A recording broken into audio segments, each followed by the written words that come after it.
Welcome to Flat Earth Debate, Uncut and After Show.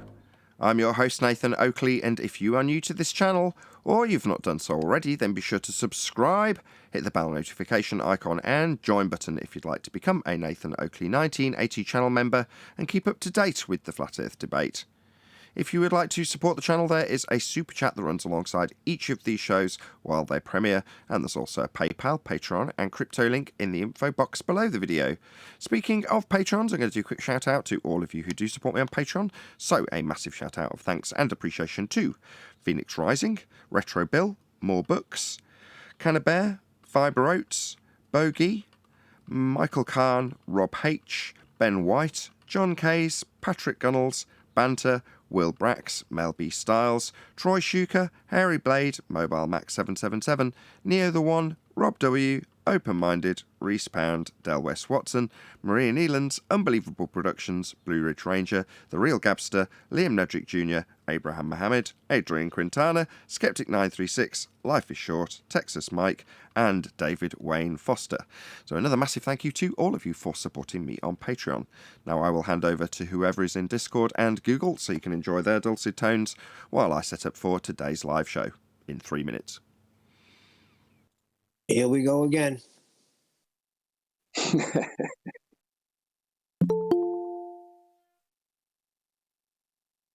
We don't have to go. Hey, Cuddles, let me ask you a question. Wasn't it you that was saying that the real scientists were trying to find out God? Or was that Sin Cleanser? It was you, right? Said real science. You're breaking up. Yeah, that clears it up. Oh, sorry. I'm wrong side of the porch. Can you repeat? That was you, quite right? a few things. One more time. Yeah, I mean, if it's all still in the after show, everything I said's right there. That was last Wednesday.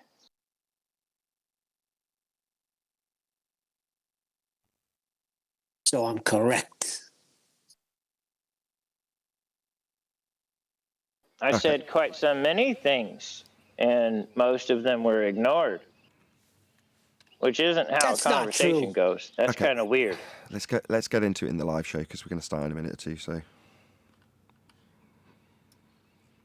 what's the subject? We'll start with it if you want. Oh no, we don't even have to get into this. It's just sidebar. What is it? What's this? What Neil was saying was sidebars. Just a whole sidebar thing, man. I ain't trying to take over the show. Okay, I wasn't suggesting something about proving God or something. Neil said. I'll see if I can tease it out on the live show, but it sounds like that's going to be difficult.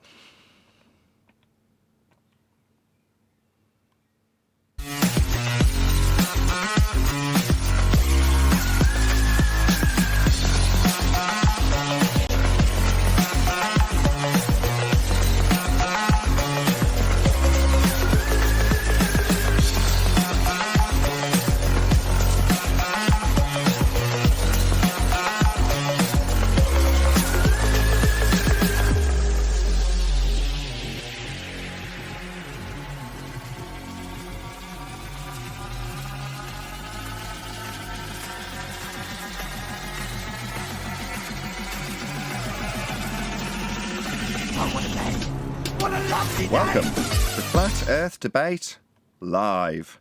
I'm your host Nathan Oakley, and if you are new to this channel, or you've not done so already, then be sure to subscribe, hit the bell notification icon and join button if you'd like to become a Nathan Oakley 1980 channel member and keep up to date with the Flat Earth Debate. If you would like to support the channel, there is a super chat that runs alongside each of these shows while they are live, and there's also a PayPal, Patreon and crypto link in the info box below the video. Most importantly, if you'd like to join the discussion, simply mute the page you are currently watching, then click the link in the info box below this video to join the panel and express your views on the nature of Earth. If you do join, please don't swear. If you do, you'll be ejected, and if you are, please don't try to rejoin the stream using sock accounts. You'll be warmly welcomed back on the next stream. Please also share the show on social media. Sharing the show obviously increases the live audience, but this in turn increases the chances of a more diverse panel, so please share the show on Facebook and Twitter. Now, we are joined by 10th Man, Neil, Refracted Curvature, and a whole bunch of people in Discord, so welcome one and all. Yeah. How's everybody doing? Good morning. Hey, with good such a morning. lengthy pre-show, it's just hard not to be hyped up. Oh, don't break his balls. Yeah, it's dealing with technical issues, as I will be for some time. I see in my foreseeable future, tech issues are going to be a thing that I'm having to deal with. But there we go. Let's not let it distract from the main part of the show. Any evidence of a physical geometric sphere-edge horizon, formerly known as the curve of the Earth? Now, by evidence, what can I bring to you that would be evidence? Huh? What can I bring that you would accept evidence? Evidence is proof. So when they say, if you watch a boat go into the distance, it disappears bottom first, right? Well, that's non And it sequitur. falls over the edge of the earth. Well, so that's a begging the question fallacy. So it started off non sequitur, and then just assumed your outcome, begging the question. So you assume that the horizon is a physical leading edge to a sphere, blocking your view? No, we've debunked that with the Black Swan, 1st Jan 2020. Then I let it go. I was talking to a guy last night, and he just kept going on and on. You haven't proven it. Where is the boat going? Wouldn't accept anything. Like it's too far out of your view. It's not falling over no edge. Hey, Neil. Whose claim? Neil, Yes, sir. when you look at the horizon from the seashore and you have clouds, blue sky, and the water, at the furthest distance, what do you see?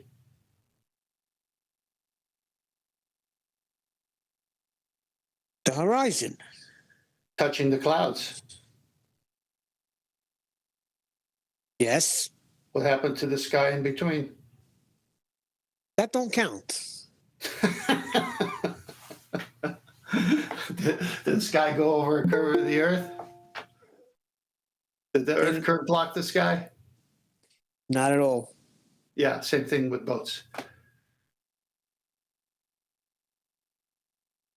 Well, it's the formulation of the claim itself, right? Like, Hello, if guys. he's asking, hey, Arlen, if he's asking for you or saying things like you haven't proven it, he obviously doesn't understand how a claim structure works or knowledge itself.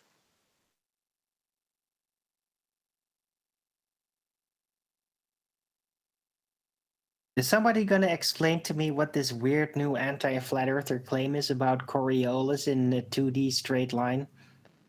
Because it left me really confused. What was that? What was the buzzing sound?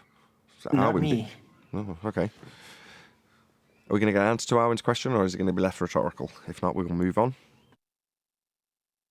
John was speaking about it in chat. This is the first I'm hearing of it.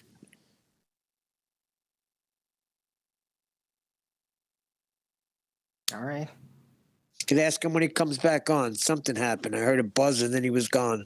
Not the buzzing. Arwin, just repeat what you just said. I was just wondering about something that was talked about in Master B, and that left me really confused. Was it Master B? About a Coriolis effect on a 2D plane in a straight line or something. It was just like, what? Yeah, that came from John. Right. You be more specific, which John? Refracted curvature. It's something with a Raichi 00000, and him speaking about it. Hopefully he'll come back to clarify. Okay. In the meantime, is there any evidence that you can acquire an elevation angle from a curved baseline? I'd like to see them do it without taking the measurements from the center of the Earth. Do it right from the surface. On In your the ball, 2D though. It's got to be realm, on your ball. Sorry. I was just saying, in a 2D realm, you could, because everything is flat then. They're not taking measurements from the center of the Earth. They're taking it from the surface of the Earth. In the cartoon Correct. drawing, they take it to the center of the Earth. Well, that's what I'm saying. I want to see them do it on their ball Earth, not on a piece of paper, but right on the Earth that you claim is spherical. Well, you already know the answer to that. They have to draw a tangent plane. They need a flat surface, so they can't even do it on that. So they've already answered the question. They can't. Yep. Did y'all cover Coriolis already? No, we we're were waiting for you. We were waiting for you. Any evidence of axial rotation of the Earth-based variety? Well, as I hear it, and you know how I like repeating claims, Earth-based Coriolis is a straight, two-dimensional straight line traveling one direction, and like if you're on a train, throw a ball up in the air, and it looks like it just goes up and down, but it's actually taking a curved path. So if you toss a ball up and down in a train, it just goes up and down with respect to your reference frame. However, if you were to watch the ball from outside of the train, then you'd still just see the ball going up and down in the train. I mean, what curved path can it take?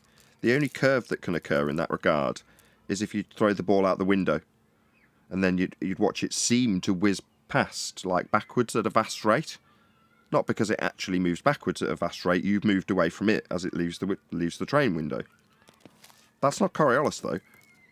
Coriolis is the deflection you observe from a rotating platform. So if that was a train going in a circle, round and round and round in a circle, and you were sat on top of it, anything that wasn't moving round with you in a circle would look like it was moving when it wasn't. So the building just in front of you would come towards you and then disappear out of view, come towards you, disappear out of view. Well, the idea is you say, well, wow, that building's taking a path towards me and then away, towards me. No, it isn't. It's fixed into the ground, but because you're moving, the illusion is that things do stuff that they're not really doing. So in the case of a roundabout and a ball, roundabout spins, ball's tossed over the top of it in a straight line, but because you're on a roundabout spinning watching the ball seems to curve. That's actual Coriolis, 2 reference frames. So when they try and put it in a sealed environment, are they suggesting that their globe Earth is a sealed environment? Where's the container?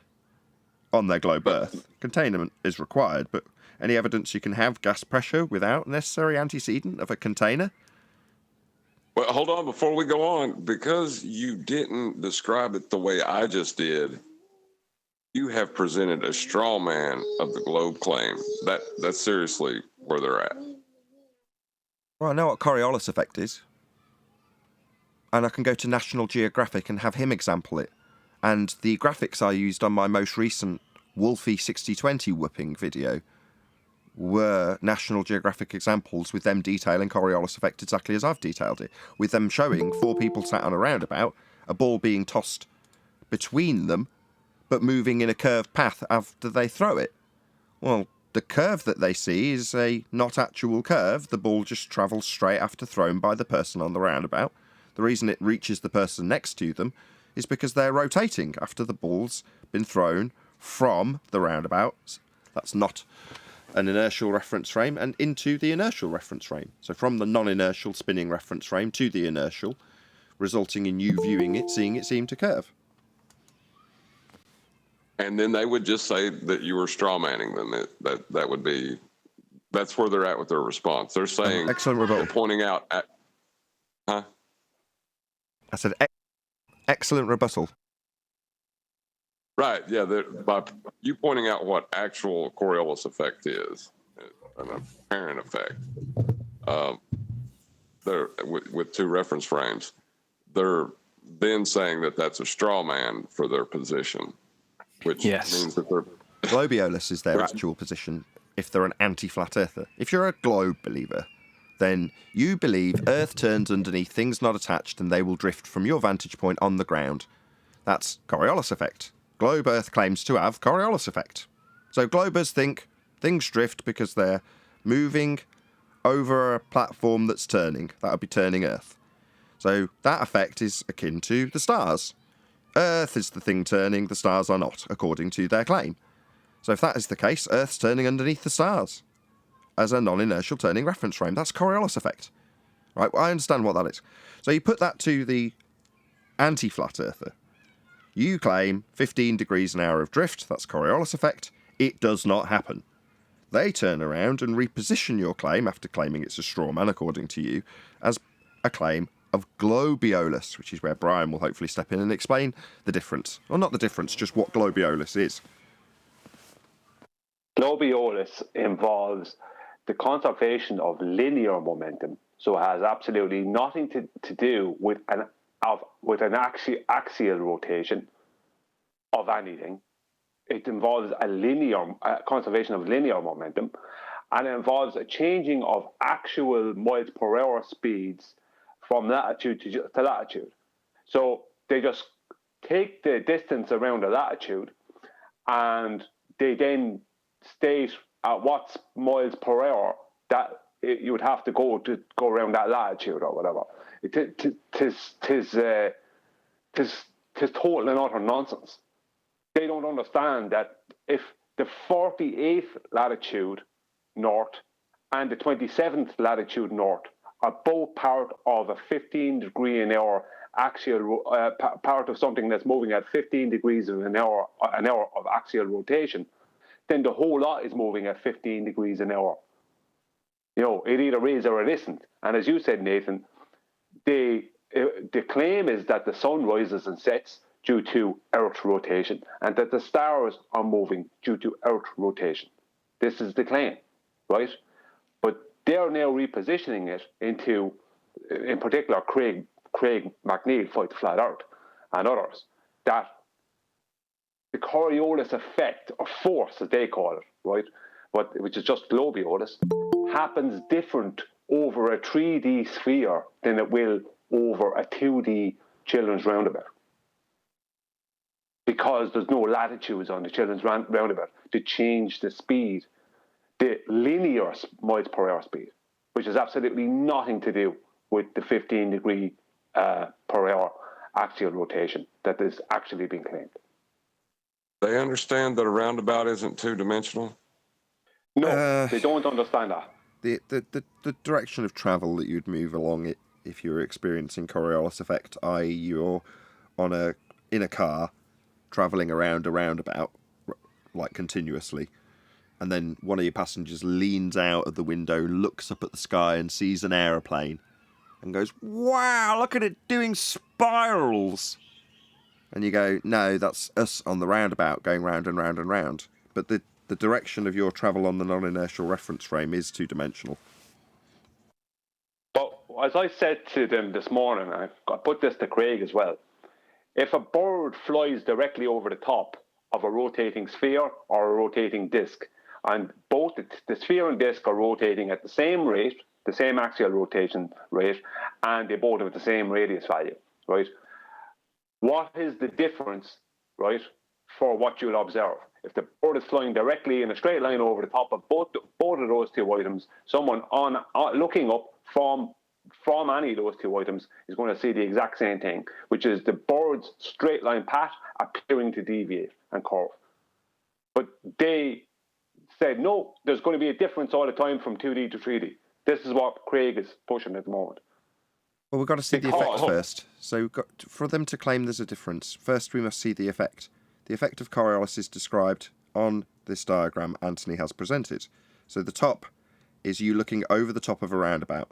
So the circle is a roundabout, and if you just look at the top circle, like a top-down view, and imagine the ball being thrown over the top of the roundabout. So it travels in a straight line. Simple. The roundabout turns, the ball has no influence on the ball, it just travels straight. However, on the bottom frame, if you're sat on the roundabout and watch the same ball, which is travelling straight in actuality, you will watch it appear to take a curved path. That's the bottom circle. So you sat on the roundabout. So because you're sat on the roundabout, if you notice the bottom circle, the circle itself is not moving. So if you imagine that blue stripe that runs along this circle was one of the floorboards of your roundabout. Now, if you're looking down at the roundabout as you turn, you don't see anything happen. It just looks stationary, hence it's described as non-inertial. So that bottom roundabout isn't moving from your vantage point. So as you look at the ball looks like it's moving. But it's actually the roundabout that's turning, because you can't notice on a non-inertial reference frame you're part of the turning reference frame when you view something. So it's a not actual curved path that only appears to happen if you turn underneath. I asked Craig to provide physical demonstrations of his claims involving 2D and 3D, and instead of providing the physical demonstrations because he knows he couldn't, his 3D demonstration claim was the Foucault pendulum. Just begging the question. So that's what the whole idea is, to get you back to the Foucault pendulum. You could demonstrate this on a three-dimensional ball. Hold on. Just before we launch into that, John. So he says the claim of Coriolis deflection, that's panned out by showing a Foucault pendulum, correct? That's his claim? Yeah. No worries. That's also Coriolis deflection. So the way the pendulum is claimed to prove that the Earth is spinning is as follows. The pendulum has one motion, and one motion only. Forwards and backwards. That is all it does ever. That is what you must understand for this to be explained to you. The pendulum does not actually drift. So the pendulum only moves back and forth.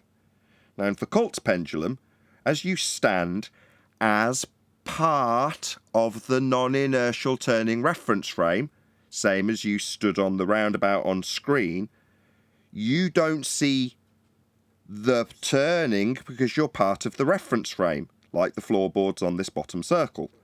But what you do see is the pendulum seeming to drift and knock over the dominoes. Now, the pendulum isn't the thing that's actually drifting.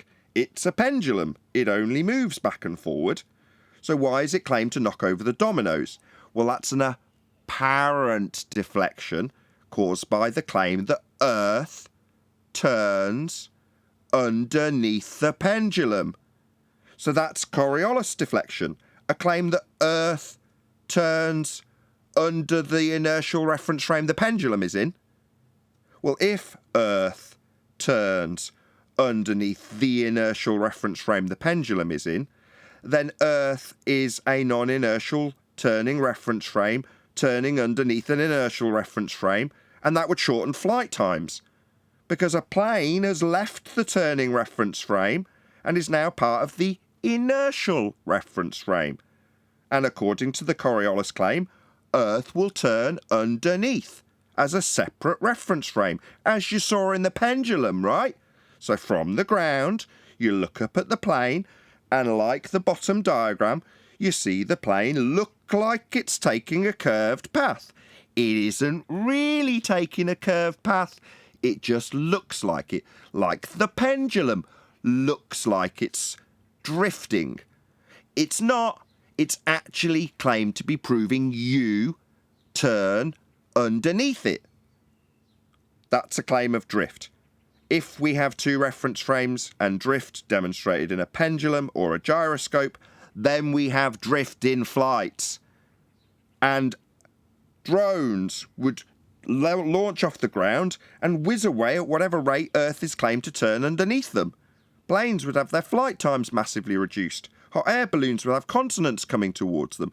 Not because they can fly at 800 miles an hour, because the Earth would be turning underneath them at 800 miles an hour. They just ascend in a straight path. From the ground, looks like they're ascending in an arc. In reality, just going up as Earth turns underneath them, said nobody ever. So we point out that the claim is Earth turns underneath, that's the only way to induce Coriolis deflection, and not actual drift, observed because you are claimed to turn underneath stuff on a turning Earth, like footballs in Neil deGrasse Tyson's example. It took a curved path assisted by Earth's turn. Well, that's Earth turning under the ball, according to Tyson. Well, if it turns under the ball, it turns under the blimp, and it turns under the hot air balloon, and it turns under the drone, and it turns under the airliner. Shortening flight times, having drones whiz away at whatever rate Earth is claimed to turn at whatever position you are on it. It doesn't happen. We have no drift. Nothing's flying away 1,000 miles an hour when you launch it off the ground on the equator. It doesn't happen. Enter anti-flat Earth Simon Dan to tell me that my reference frames are ruined because the Earth doesn't demonstrate this deflection. The same deflection Craig is claiming in the pendulum, Earth turning under the pendulum. Right, Craig? That's Coriolis deflection, 15 degrees an hour drift in the pendulum, because Earth's claimed to turn underneath it. So it better be sure to turn underneath other stuff. What's that? It doesn't? What is that, Simon Dan? Craig's reference frames used in his pendulum example are ruined. Dan? So, ding, ding, ding, ding, ding, seconds out, round one. In the blue corner, we've got Simon Dan claiming reference frames ruined. And in the blue corner, we've got Fight the Fat Girth with his claim that there's two of them to prove Earth turns underneath pendulums in separate reference frames. Unlucky, lads, you'll have to duke it out. Maybe Tyson can be the ref.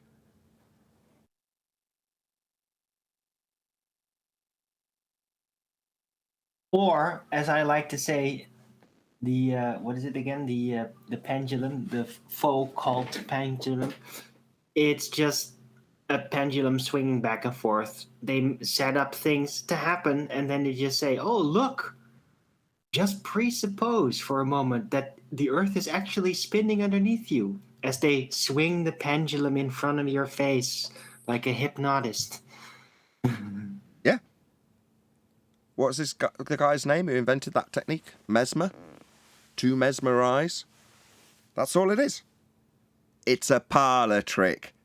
Now, if you understand the parlour trick, you understand that what they're claiming happens is Earth turns underneath a pendulum that only swings back and forth and knocks over dominoes as a result of the Earth turning underneath it. And if that's true, Earth's turning underneath stuff that's not attached to it. The pendulum claimed to be detached from the reference frame on a special gimbal device that holds it in position and swings around, keeping it in an inertial reference frame, so that Earth can turn underneath it, according to the parlour trick claim, giving us two reference frames on a turning Earth and flight reductions that don't happen, and drones drifting away that doesn't happen, and hot air balloons drifting away that doesn't happen.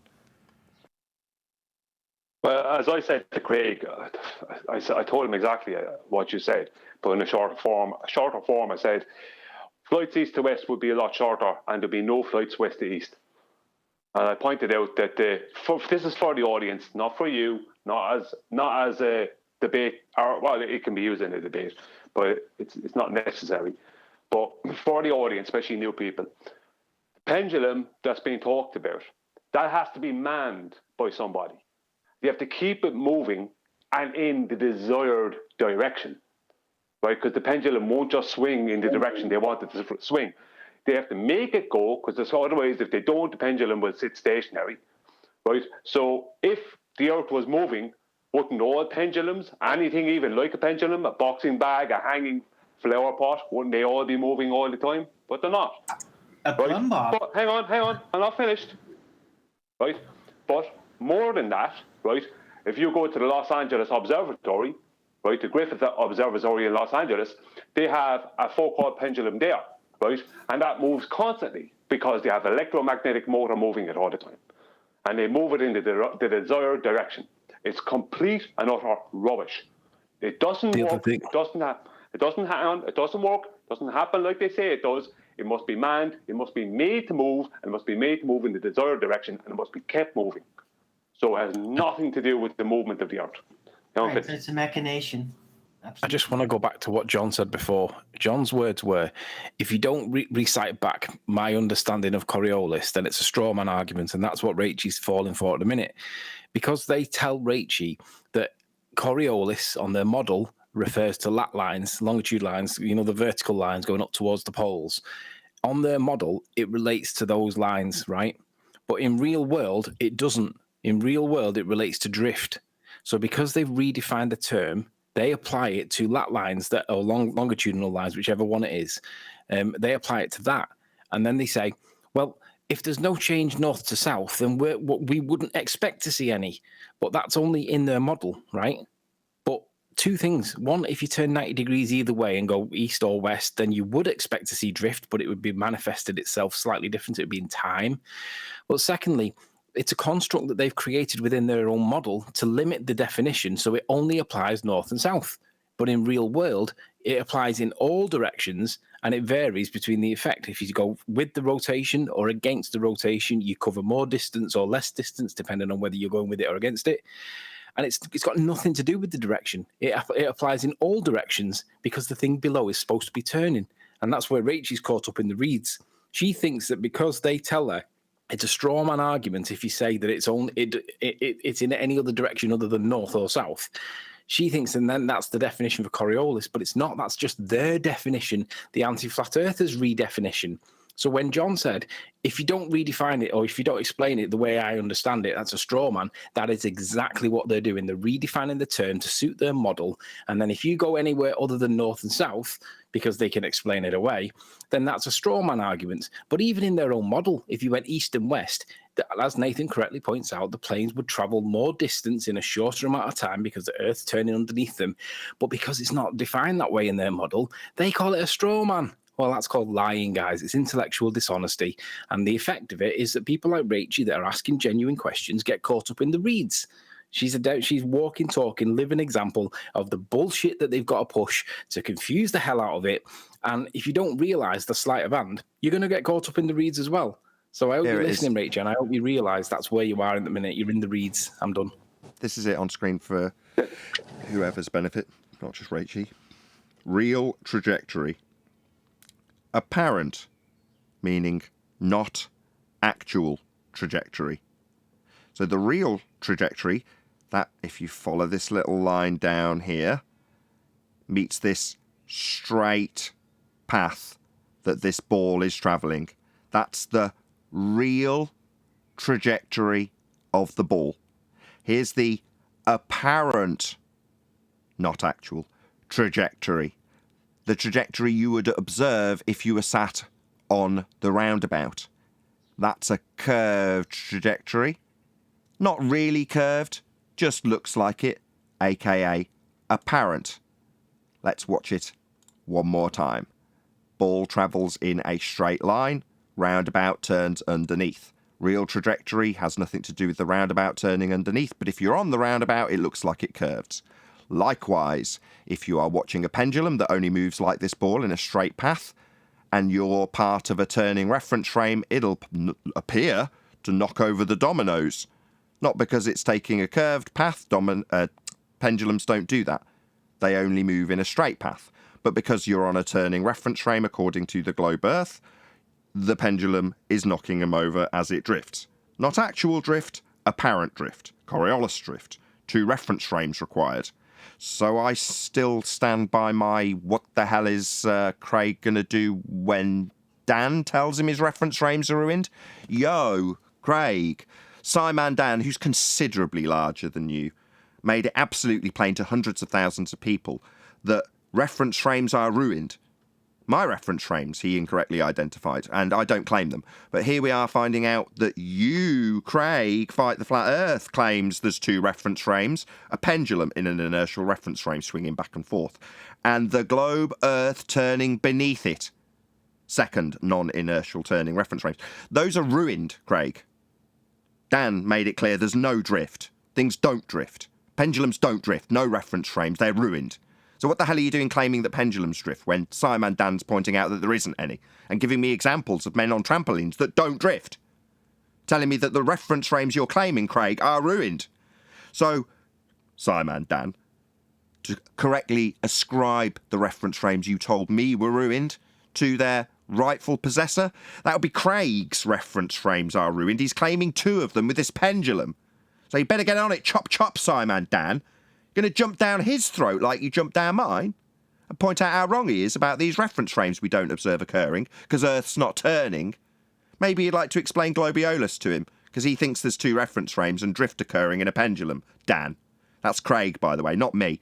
I'll just watch you two tossers fight it out, shall I? Like I say, blue corner, no reference frames, ruined, Simon Dan, red corner, Craig fight the flat earth, two reference frames, pendulum appearing to drift as earth turns beneath it. Right, Craig? Of course, that would shorten flight times, right? If earth was turning underneath as a separate reference frames, then we'd watch that happen in the form of drift from the ground, like with your pendulum. That doesn't happen. Nothing's drifting away 1,000 miles an hour on the equator because it leaves a non-inertial turning reference frame and appears to drift from my vantage point. That never happens, Craig. Of course, me pointing that out would lead to someone like Simon Dan telling me that actually Craig's, reference frames are ruined because we don't example that in physical reality, only with parlour tricks. I thank you. Can I say something? Can I say something real quick? This ain't new. Virus has been saying this for the longest time. And he's in chat saying, you see, Rachel understands the globe claims. But did you just hear what Anthony said? My goodness. Sorry, do I need to stick up? No, that's okay. Sorry, Rachel understands what Coriolis is. Oh, excellent. So, what am I to believe? Should I believe that National Geographic have got it wrong? Or Rachel and Virus? Let's have a look again. You believe... There we go. You believe the one that presents real the supporting trajectory. evidence. Sorry, Rachel was in our chat yesterday telling me how the real trajectory is the trajectory that the ball travels when it's on the roundabout. That's what I was led to believe she was postulating yesterday. Do you see this real trajectory? That's a straight line, absolutely devoid of any influence from the roundabout. If the ball's on the roundabout, it's going to be actually curving. Whereas Coriolis deflection, which this National Geographic video is very specifically detailing, has a real trajectory that's straight, not actually curving, and an apparent trajectory that is curving only because you're on a roundabout that's turning. That is Coriolis effect, as detailed here. It's also in the Wikipedia page that Anthony brought up earlier, where it shows the exact same thing. That would be a non-inertial turning reference frame with you on it, and a ball moving in a straight path. The straight path being its actual trajectory, the apparently curved path being the what you see trajectory. Not really taking a curve, just seems that way because you're on a roundabout. Now, Rachel might think she understands this because the trolls have convinced them to accept their Globiolis explanation for what Coriolis is. Well, get them to square it with Neil deGrasse Tyson, who very specifically has Earth turning underneath a football to have an apparently curved path from the stand. That's what he's describing when he makes the claim that Earth has Coriolis effect. That's this. Ball travels straight, you and the goalpost and the Earth turn underneath it, according to Tyson. That's Coriolis. Of course, that would shorten flight times because the blimp film in the game would also have Earth turning underneath it. Well, before Anthony and John goes, just very quickly, what Rachel should do is approach Wolfie and get Wolfie to come up with the data of the corrections that he makes for this Globiolis. Oh, that would be great. Oh, I'd love to see his corrections for Coriolis. An effect that's not actual. You give us those numbers, Wolfie. Has somebody been pressing you for numbers and you've been fighting with Anthony about how you're correcting for Coriolis?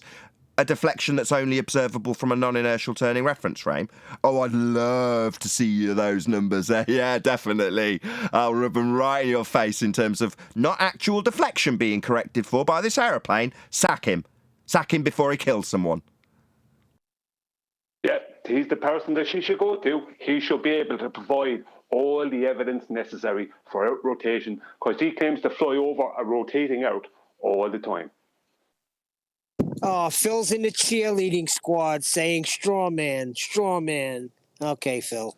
Guys, it's obviously a straw man. If you don't accept the Earth is both turning underneath and turning at the same rate, then it's a straw man to assert anything else. So who cares what they're saying from the chat? The unqualified straw man. Oh, really? We'll get in here, break down what we've detailed, bearing in mind none of it's our claim, just in case Simon Dan's watching and gets a bit confused and thinks he needs to jump in and tell me my reference frames are ruined. This is your claim.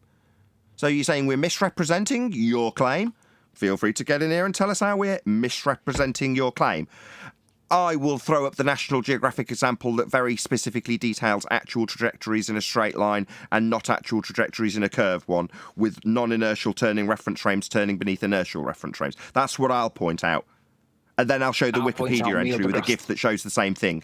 And I'll ask you what you think it is when you say we misrepresent something that doesn't happen on Earth. I never observe anything taking a curved path. I don't toss balls through the air and watch them curve, because they don't.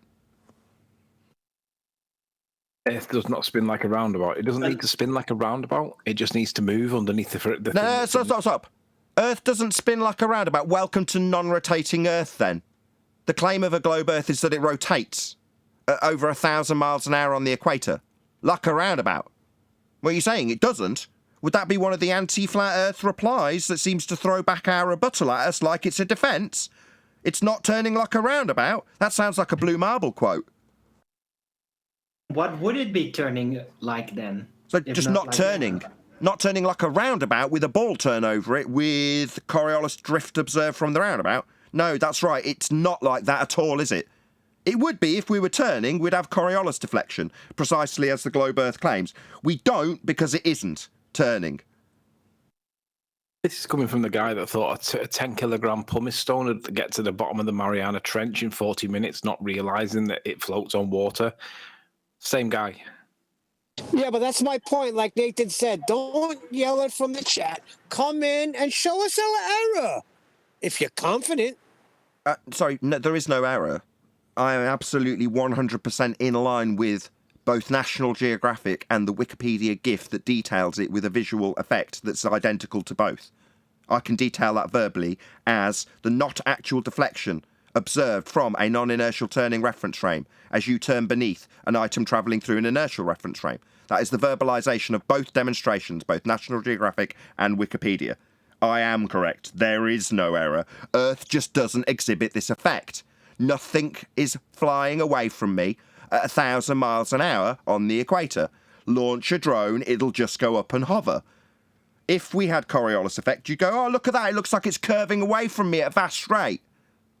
And the guy next to you would say, oh, it's just us turning underneath it. It's really only gone up in the air. You only pushed the up stick. It didn't fly away 1,000 miles an hour. It's just us turning beneath it. Just looks like it's drifting away. Said nobody ever, because it doesn't happen.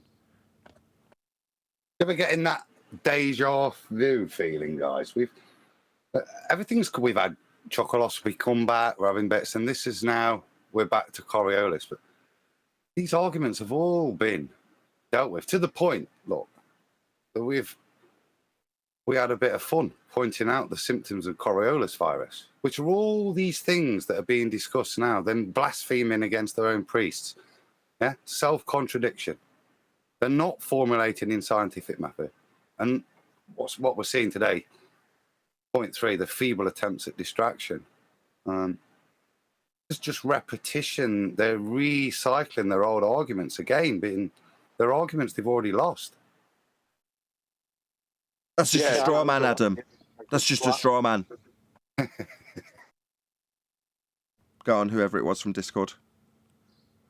Just saying they can't handle the fact that it's measured flat, and that's why they haven't got a globe Earth, because it's measured flat, and it can't be a ball, and it's therefore not rotating, and they're just steering away from this fact all the time. Yeah. What they're doing... Sorry, Nathan, go on. No, go. I was just agreeing with him. Go ahead. I was just going to say, what they're doing is they're looking to have an argument about what the Coriolis effect is before they actually make any claims about their globe, instead of actually proving Earth rotation. Because they want to argue about the Coriolis effect instead of proving Earth rotation. And they want to do that forever. Because they know they can't prove Earth rotation. It's the same, though, isn't it? It's the same thing again. It's like celestial navigation. They think they're arguing with us. But now, unlike celestial navigation, they're arguing with the textbooks. They're now trying to have an argument with the definition of Coriolis. For them to be able to move forwards, they have to redefine it, don't they? I say this globe blasphemy. They have to redefine it as globiolis to be able to move forwards. And say they've already lost. We've had these arguments. You've not been able to validate your point. We got to the point of you actually, as understanding that it is globiolis you're talking about, not Coriolis. We got full clarity on that. And that's when you binned it last time, boys. Yeah, you ran off once that was all pointed out, hence this picture. Yeah? But now we're back again. But we can go through it again and point out your errors again if you wish. Well, hold on. This is the point that they're at, though, is if you don't accept globiolis as Coriolis and proof of Earth spin, then it's a straw man. That's where they're at. I'll say it before I say it again. The position leaves them with a contradiction that should have them fighting with each other. Dan says, no reference frames, ruined. Here's an example with no drift. Craig says, drift. Earth turns under pendulum. 2 reference frames. So who's right? Well, if Craig's right and there is 2 reference frames, that's the actual globe Earth claim. So congratulations, Craig. Unlike Simon Dan, you actually understand what the globe claims. 2 reference frames. Coriolis drift as you turn beneath an inertial reference frame. However, if that's true and a pendulum shows we've got 2 reference frames, then Earth's turning underneath the pendulum and would also turn underneath an aeroplane, and that does not happen. If Simon Dan's right, and there's no reference frames, then he's got a violation of the first law of thermodynamics. He's got the Earth and atmosphere travelling as 1 reference frame, completely defeating the argument that globe Earth has Coriolis effect, because that requires 2, as Craig is claiming, but requires that everything in the atmosphere that's unbonded moves along with an Earth that's assumed to be turning, and there's no effect to observe. You go up higher and increase your velocity with relation to the ground below you. A first law of thermodynamics violation if you're claiming it with globe turn. And happy to violate the actual claim of Coriolis drift at 15 degrees an hour. That's the actual globe claim. Same with the pendulum. Dan ruined Craig's reference frames. Yeah, your reference frames are ruined, Craig, according to Dan. He can show you all sorts of examples with no drift. So what are you doing with your parlour trick? Well, I've been asking everyone that brings this up with me for a good while now, any one of them that do that, I've asked them the same question. Okay, please provide for me the physical demonstration that I can replicate, right, of exactly what you're claiming. Right, which would involve their conservation of momentum nonsense, all the rest of it. Now, on the globe side, there's plenty supposed engineering experts. You have Phil Bell, George Netchuk, and God knows, you have Blue Marble. He's a very good woodworker. I mean, there's plenty supposed expert engineers on their side. Yes, collectively, they cannot produce a physical demonstration of their claim. None of them. It should be easy to... If it's real, and it's only the Coriolis, as they call it, force, if it's a real thing, then you'll be able to demonstrate it on a small scale, and anyone will be able to replicate that demonstration. And I'm not talking about Foucault's pendulum, because that's begging the question. I'm talking about an actual demonstration of your actual claim that involves a sphere. It involves conservation of whatever momentum you're claiming today, because it changes. They won't even give me clarity on that. I ask them, any of them, which conservation of momentum are you claiming? And they start. I was asked today, you tell me how many there is, and I'll tell you which one I'm claiming. That's what you're getting. Demonstrate your claims. They should be able to do it. There's loads of these special engineers, supposedly, don't they? Didn't George Netchuk rat a guy out on our side, claiming he wasn't a proper engineer? Well, George, here is your chance. Prove your rotation. Create the demonstration for everyone, for the whole world to see. Meanwhile, while you're out challenging anti-flat earthers to prove rotation, the effect is very simple and spans from the stars. So in the same way, a ball would move straight as you turn underneath it, watching it seem to curve. Well, that watching it seem to curve is precisely what they say the stars do. They're not moving. Earth's turning underneath. Sound familiar? Yeah, that's a non-inertial and inertial reference frame. That would be The stars seeming to move because you're claimed to turn beneath them, that's Coriolis effect. DOS, 2 reference frames. Likewise, Earth turning underneath the inertial reference frame of the pendulum, tying both ground and sky, 2 reference frames, and drift. That's the claim. So if they say, oh, well, no drift to observe, why are the stars moving then? Oh, because we're turning underneath them, that would be 2 reference frames, yeah? And you try and expand that out to Earth turns underneath bullets, so that long-distance targets need correction for the fact that Earth is claimed to turn underneath them. That's what you're claiming. Earth turns underneath stuff according to you. Until we point out that would shorten flight times, and a flight from Charlotte, North Carolina to Los Angeles would only take about an hour and a half because Earth would be turning underneath it. That does not happen.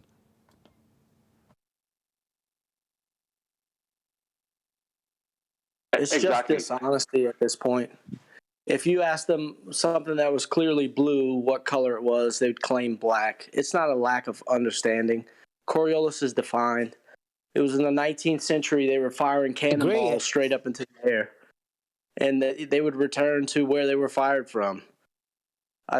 It's the doublespeak. They rely on the doublespeak. Well, Nathan defines it so clearly. I mean, I really can't believe we're in this argument, if you want to call it that.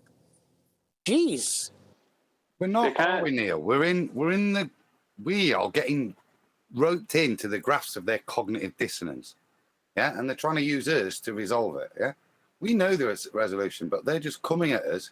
Yeah, trying to keep their worldview together. And you can see the only way with Coriolis they can do is just to contradict and deny fundamentally the definition.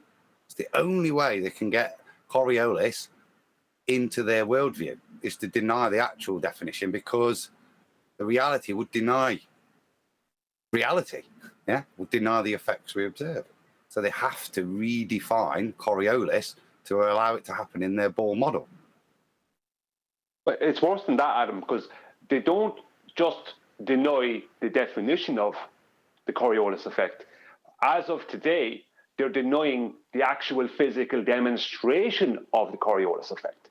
They're denying that the ball being thrown over the roundabout while their roundabout is moving. So the ball is moving in a straight path, and the roundabout is moving. So someone on the roundabout will see the ball appearing the curve. They're denying that. They're denying that they're saying that's a straw man and it has nothing to do with the globe, because the roundabout is supposedly 2D and the globe is 3D. This is where they're at. I love that. That's hilarious. Yeah, that's why I kept repeating it. It's a straw man to assert that Earth has experiences Coriolis. That's awesome. Well, they're also denying Neil the graph. That's correct. He says Earth turns underneath a football. It took a deflection. What's that deflection? That would be not actual drift observed from a non-inertial turning reference frame. Ball travels straight seems to take a deflection because Earth's turning beneath it. As he explains, assisted by Earth's rotation. So assisted by Earth's rotation means that the ground moved under the ball. It's just that simple. Of course, if the ground turned under the ball to assist that field goal, then Earth would also turn under the blimp filming the game, and it would drift away. Likewise, a flight from Charlotte, North Carolina to Los Angeles would only take an hour and a half if Earth was turning underneath it. It isn't. Yeah, I mean, we can literally... Sorry, go on. I was just going to say, and it would drift under my drone. It doesn't. It just hovers right in the same spot. Just saying we've moved on from Coriolis. We're now measuring large distances of Earth using elevation angles. We've gone past that point now. We're measuring the Earth flat now. Yeah, and showing how your sphere that you want to assume has an axis and a spin value was developed from flat Earth elevation angle measurements in the first place. So while you're still begging the question of an axis with an R value that's debunked in 2020, we're pointing out how your globe came from a flat Earth. I think we're past this indeed, One Deck.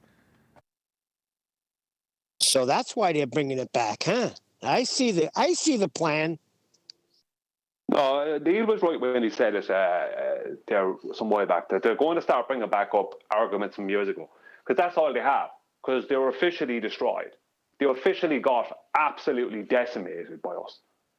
And so that's why they have to bring us back into, they're trying to bring us back into the weeds of arguments that they lost time and time again, to the point where they want us to argue about the Coriolis effect while they deny the definition and the physical demonstration of it.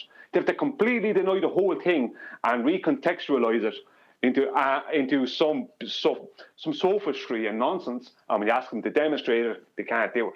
But they want to have that argument because they know that they can't prove, they know we've destroyed them. There's no way to do it.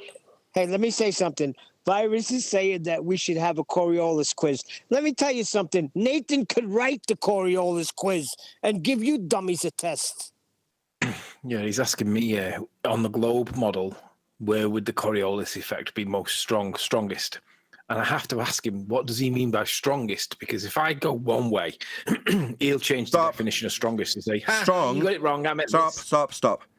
It's a not actual deflection. So let's just bring the bloody diagram back up for the third time. Sorry, when you say strongest, it's not actually deflecting, Anthony. So how can it be stronger, weaker when it's not actual? I just want to know what he means when he says the word strongest before we go any further, because we need to define these terms. And if he's going to say, because like the problem is, from his perspective, if I answer it one way, he'll change the meaning of the word and go, didn't mean that one. I meant this definition. So we need to define these terms, but he doesn't like definitions. So it's never okay. I've put it up on screen. So when he says strongest, do you mean the visual appearance most exaggerated? That's not qualifiable in terms of strength, because it's not actual, aka apparent. So what? How strong will it curve? No, it doesn't. Nothing's drifting on a sphere Earth because we're not stood on one. Planes haven't got reduced flight times because men stand on the ground going, oh, look, that plane looks like it's curving. And the guy in the plane goes, woohoo, Earth's turning underneath me, shortening my flight time massively. That doesn't happen. So the real trajectory is straight. So when you say strongest, it's not changing ever. If you made this roundabout 50,000 times bigger and 50,000 times faster, it would still travel in a straight line. I think he meant to say the most, where the deflection would be the most. There isn't any deflection. It only appears to deflect. So if you're watching a plane from a roundabout on a school playground and you look up, does it deflect more because from your point of view spinning faster and faster, it's corkscrewing faster and faster? No. The fact that you're spinning on a roundabout watching a plane look like it's corkscrewing through the air, the plane's not affected one smegging inch by it. Strongest? Are these people demented? So the apparent, right? The apparent deviation, when it is the most apparent deviation. The most apparent? Yeah. Oh, the most visually looking like it's doing something it isn't. That's everywhere. I think he means the strongest is in like the tangential speed, like the 1,000 miles an hour bit. That's what I think he means. That is what he means, because he doesn't know what the hell Coriolis effect is. He's detailing. He's asking you about Coriolis effect while he's detailing the globiolis force. It would be the apparent deflection would be the same everywhere, because you are claimed to be on a 15-degree an hour rotating reference frame. So the apparent deflection will be apparently deflecting the same everywhere. He thinks it's stronger in some areas, though, but I don't understand what he means when he says stronger. He's just an idiot. Hold on. You can't qualify it in terms of strength. There's a claimed axial rotation of 15 degrees an hour, and it's claimed anything that we observe in the non-inertial turning reference frame, from the non-inertial turning reference frame, will drift at 15 degrees an hour. That's a constant rate no matter where you are. It's 15 degrees an hour. It doesn't change where you move. However, we don't observe any degrees an hour. It never happens. I never look up at an aeroplane and see it taking a curved path when it actually travels straight. They just travel straight and look like they travel straight. Why? Because Earth is not turning beneath them. If it was, it would shorten the flight time.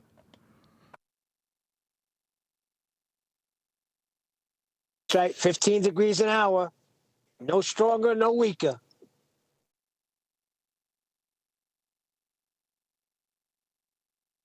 The only thing going on here is that you're giving any kind of credence to known liars who've lost every debate up to this point.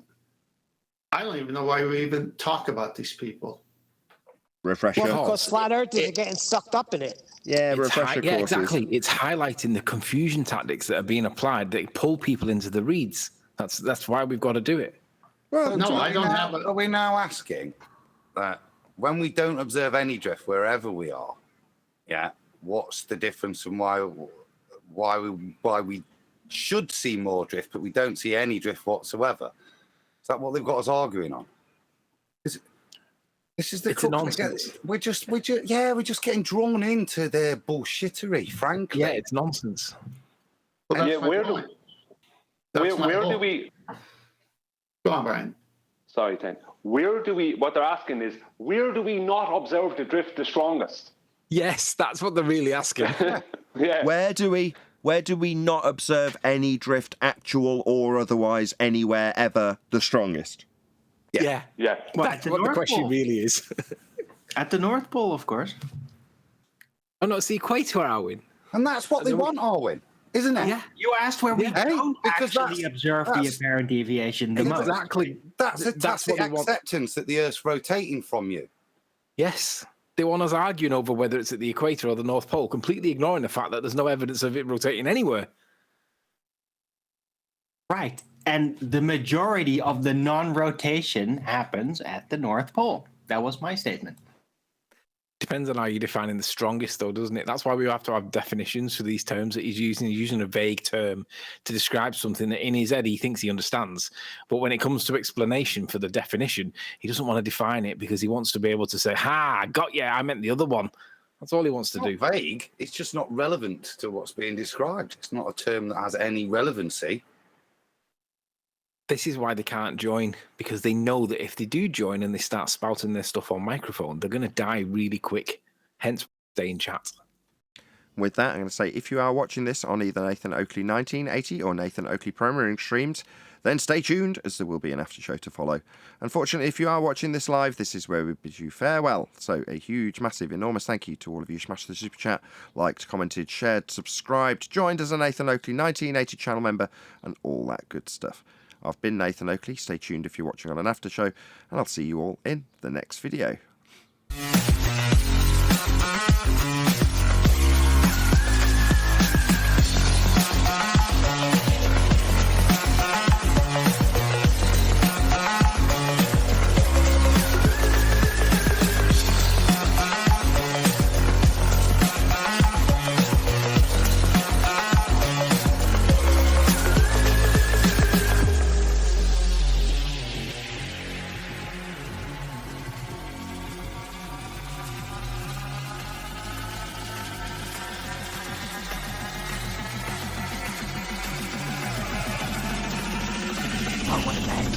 What a lovely day!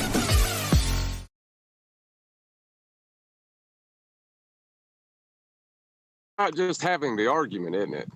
Whether you're arguing that Earth rotates underneath or it's rotating together, as long as you're talking about it rotating, they're happy. Yep. Correct. That's the point. That's the point. Get Rachie to question her own understanding of whether or not it should be or shouldn't be rotating underneath. If she was postulating that it should be, but isn't, they'd tell her that it shouldn't be, and their reference frames are ruined. If she said that it shouldn't be, they'd tell her that it should be. Here's a pendulum showing that it is. That's what I did. She said that she wanted to join the show yesterday, the after show, and I said, if you go in there and you tell them that it's a straw man argument to say that the Earth rotates under stuff, if you go in there and say that, you're going to get mullered. I said, don't go in there and say that, because that is misunderstanding their claim. Their claim is that shit does move under the earth does move under shit, right? I said, if you go in there saying that that's a straw man, you're going to get absolutely roasted. I said, do not go in there. Try and talk to them offline privately while you're learning. I said, you're stuck in the reeds.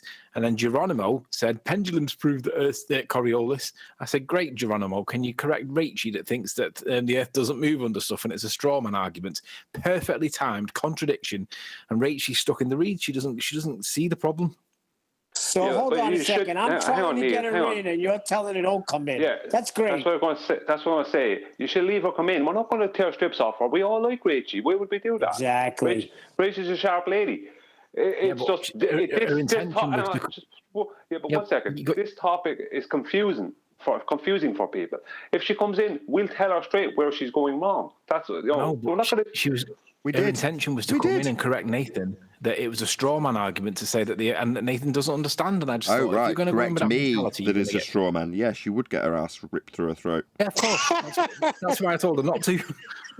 Oh, let her come in. She's a big girl. No, but we don't need to do anything. We don't need to rip anyone's anything from anywhere.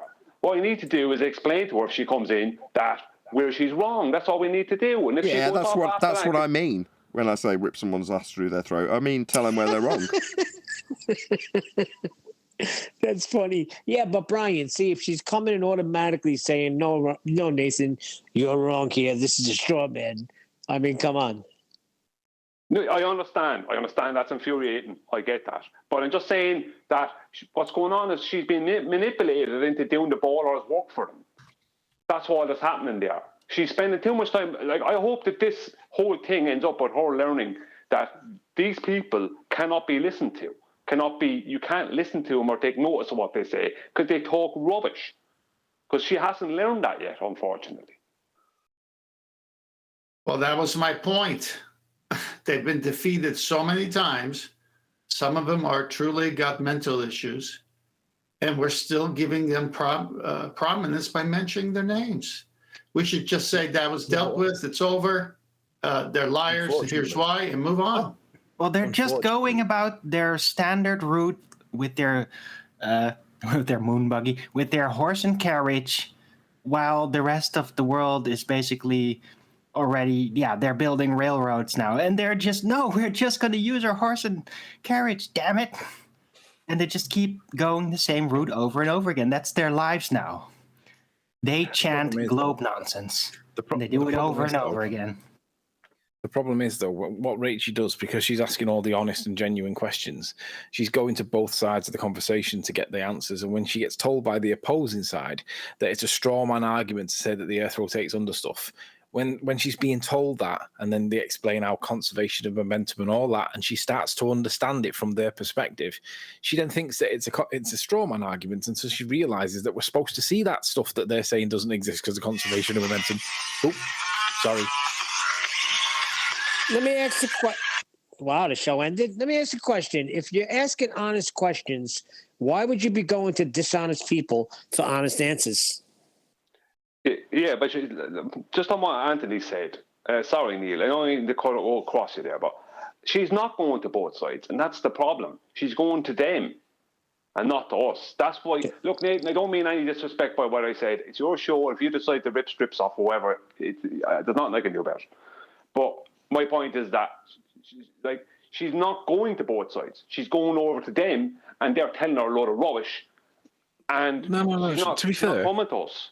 To be fair, she did come to me and she asked me, what did it mean? Like, she asked me to explain certain things, like conservation of momentum, for instance, and how it only applies to the latitudes. And I was like, yeah, but the problem is if you only apply it to the latitudes as per their definition, you're ignoring all the other angles that it does apply in. I said, and that's not how it's defined. That's how they define it. Hang on, Anthony. Is she thinking latitudes as a sphere or latitude, longitude as a grid system? Because if she's saying if you apply it to latitude, she's already assuming a sphere with R. No, you're all getting it wrong. I'm sorry now. I'm sorry, lads. You're all getting it wrong. It has nothing to do with latitudes or the conservation of anything. What she needs to do is learn what the Coriolis effect is. Then any of that nonsense won't mean anything. Yeah, no argument with that. I said they've redefined the term so that you get confused as fuck. I said that Coriolis isn't defined to do with latitudes and longitude lines. It's to do with drift. If you change the word drift, then it applies in all directions all of the time. But because they redefine it, and I explained it to her, how they redefine it, and it causes total confusion. Now she understands that. So when you said, like, she doesn't come to her, she does. She did come to me to ask explanations for stuff. But she wanted to come and correct Nathan, and I was like, you're going to get hammered if you do that. She didn't come, thankfully. Anthony, some people have to go through a journey. Let her go through her journey. Let her get confused. Let her get stuck in the middle. She'll come out at the end, hopefully on the better side. We know you can't have 10 different meanings, definitions for one word. The ballers always do this. And if she doesn't get that yet, she's got a hard lesson to learn. Yeah, but you shouldn't be going to them for anything because they're dishonest at the core. I'm sorry. Well, it's worse than that. It's worse than that. They're not just dishonest. It's worse than that. They're fools. They're idiots. They don't know what they're talking about. We proved this over and over again for the past 7 years. When push came to shove, they had their facts wrong. Do you know what I mean? But to be fair... One second, just so let me finish. Coriolis effect is an apparent drift. They're trying to make a real drift out of something that's apparent. Do you know what I mean? So that's what it's defined as, an apparent drift. They're trying to make a real drift out of it. I understand. They think it's really drifting. Oh, it's an optical illusion, people.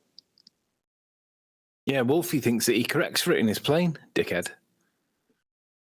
Well, that's the person that she needs before we to go skip to. over... I did. I said to her that Wolfie's the best example of a Coriolis debunker for the globe Earth because he flies from Perth to Canberra regularly on his plane, right? Well, he gets there faster when he's going with the rotation of the Earth, when he's flying in an easterly direction. But it should be a westerly direction, but he gets there quicker with an easterly direction because of tailwinds. Well, that means that the Earth's not turning, and if it is, it's turning in the opposite direction because they just claim it's a net force, so it's cancelled out, and it's like, Rachie, he's the debunk. But she's in her head. She's been cross-wired at the minute, so she's, like I say, she's in the reeds. She's stuck. Well, I think 10th has got had the best point that we kind of missed because latitude lines, I think they said. Yep. That's taking place on a plane. That's a coordinate system on a flat plane, not on a sphere. Yeah, but it still has nothing to do with the Coriolis effect, which is the problem. People don't understand that effect. And if they understood that effect, then they would see that it's not happening. You can't get to the Coriolis effect with latitude line. That's what John's saying. Sorry, John, I missed that. You were cutting out. Don't need to. Yeah, once she gets it, what John is saying, once she gets that, there's no need for Coriolis. Why even argue it?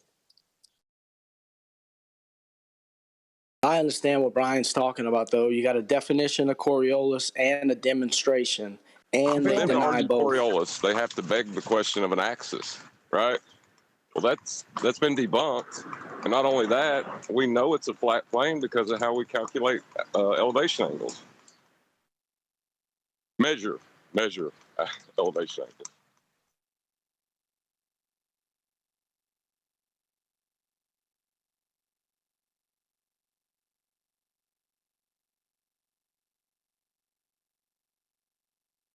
Is Discord here? Is Cuddles there? Yeah. Yeah. The key point with longitude and latitude is they think that's a globe thing. They think that's akin only to a globe. They can never say longitude, latitude, as you look at a Mercator map and see the grids. That's just a flat map representation of a globe for them. And so longitude and latitude could only happen on the globe. That's where they're stuck. The flat plane. Well, on the horizon being geometric and not just an optical effect, that's really where it all starts. Together with presupposing that, like, Earth spin is proven by the apparent rotation of the stars. Right? Those are really the two factors that initiate the whole process in your mind. Yeah, but the Earth spin of the stars is secondary to the Earth being spherical because of the celestial sphere model. Yeah. So first, you look at the horizon, and then you think, like, wait, what if it is actually the edge of a sphere I'm looking at? And then, like, oh, wait, if I'm looking at the edge of the sphere, that would make sense with all the stars rotating above me, because then we would be a ball rotating underneath it. And that's the initiation, if you will, into the cult. That's where it starts.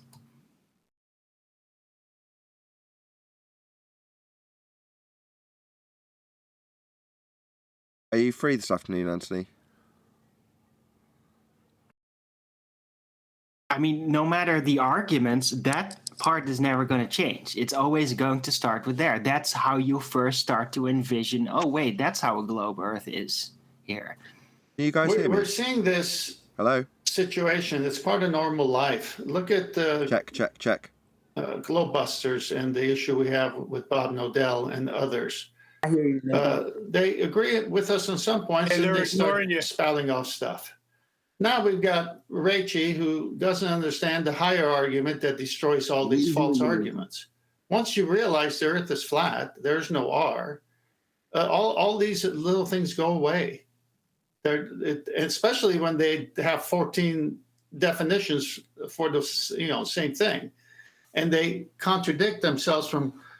What was the guy McToon saying? It's not triangulation, but it is triangulation. I mean, his career should be over. Right, because if you use triangulation on a flat Earth, oh wait, let me click this video. What was I talking about again? What? Can you hear me now? I can hear you. Yeah, we can hear you.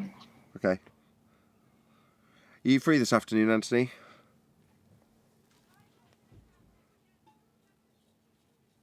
Yeah, I am, like.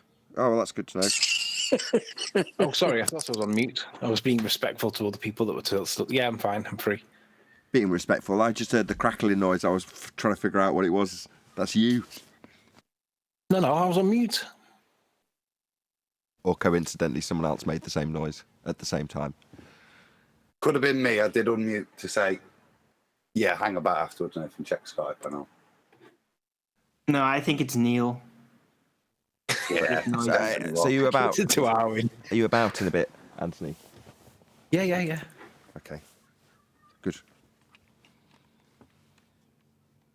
Well, so I was just saying that these arguments become like annoying gnats, little tiny little flies that don't go away. They just keep coming back, just to annoy you a little bit. See, the crackling noise is coming from him. I called it. It's Adam. It's me with my eater again, isn't it? I bet. Sorry. I'm not hearing it. I got a question, guys. I've just heard so much passion. Why do you care so much what one flat earther who's getting it wrong? Because she's saying we got it wrong. Yeah. She hasn't come here and said that. Anthony stopped her. She is saying that. She is saying that Nathan misunderstands the argument. She thinks that Nathan thinks claims a strawman argument when he said the Earth appears to drift. So this is my point. She hasn't come here and said that. It's as he says, she says. Who cares? Until she turns up here, presents her argument. I'm confused as to how you're half presenting her argument, half assuming what she does and doesn't know. It seems a very odd topic this afternoon. No, she's in chat. She's in chat saying. I've had a conversation with her. I'm not half presenting it. I know what her position is. She thinks that Nathan's presenting a strawman argument because she's echoing the words of the anti-flat earthers that have told her that it's a strawman argument to say that the Earth appears to drift under stuff. Okay, so when Craig says that Earth turned underneath the pendulum, that's a straw man. As I pointed out on the live show, I just juxtaposed Craig's position that Earth turned underneath the pendulum to cause apparent deflection, knocking over dominoes. They're saying that's a straw man. So Craig's presentation of Earth turning underneath a pendulum's a straw man. Just reposition it to somebody who's actually making the correct claim that the globe makes. In this case, Craig. No, I don't make any claims with reference frames. Craig currently claims Earth turns underneath a pendulum, though, doesn't he? People telling me I'm using a straw man. Well, what's Craig using? Because I don't make this claim. Anyway, With that, I'm going to say a huge, massive, enormous thank you to both Discord and G Plus panels for making today's after show possible. And of course, a massive thank you to all of you in either Nathan Oakley 1980 or Nathan Oakley Premiering streams for hopefully smashing the super chat, liking, commenting, sharing, subscribing, joining as a Nathan Oakley 1980 channel member, and all that good stuff. I'll see you all in the next video.